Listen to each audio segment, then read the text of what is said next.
Deep inside Yale University's Beinecke Rare Book and Manuscript Library lies the only copy of a 240-page tome. Recently carbon dated to around 1420, its vellum pages feature looping handwriting and hand-drawn images seemingly stolen from a dream. Real and imaginary plants, floating castles, bathing women, astrology diagrams, zodiac rings, and suns and moons with faces accompany the text. This 24 by 16 centimeter book is called the Voynich manuscript, and it's one of history's biggest unsolved mysteries. The reason why? No one can figure out what it says. The name comes from Wilfrid Voynich, a Polish bookseller who came across the document at a Jesuit college in Italy in 1912. He was puzzled. Who wrote it? Where was it made? What do these bizarre words and vibrant drawings represent? What secrets do its pages contain? He purchased the manuscript from the cash-strapped priest at the college and eventually brought it to the US, where experts have continued to puzzle over it for more than a century.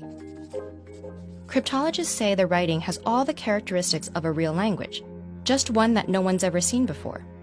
What makes it seem real is that in actual languages, letters and groups of letters appear with consistent frequencies, and the language in the Voynich manuscript has patterns you wouldn't find from a random letter generator. Other than that, we know little more than what we can see. The letters are varied in style and height. Some are borrowed from other scripts, but many are unique. The taller letters have been named gallows characters.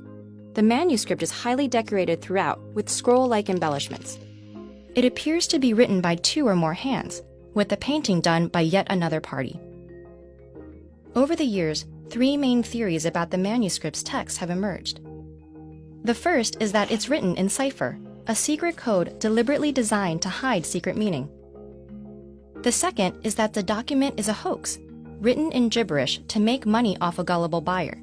Some speculate the author was a medieval conman, others that it was Voynich himself.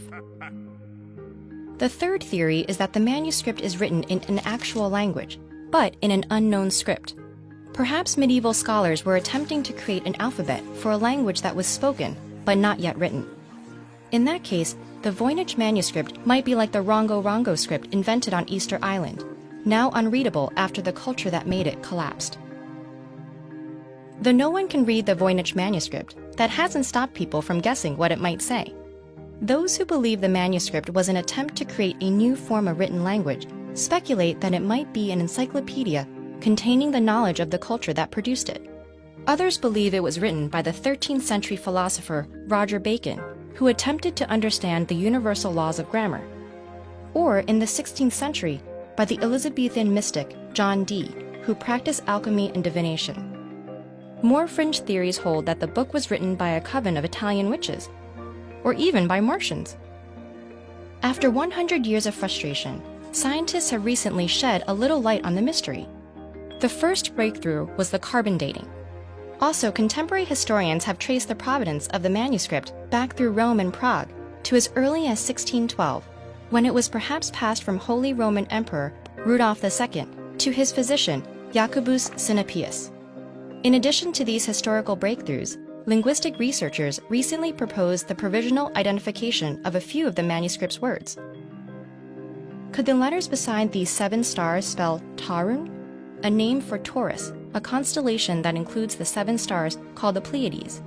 Could this word be Centauron, for the centurion plant in the picture? Perhaps, but progress is slow. If we can crack its code, what might we find? The dream journal of a 15th century illustrator?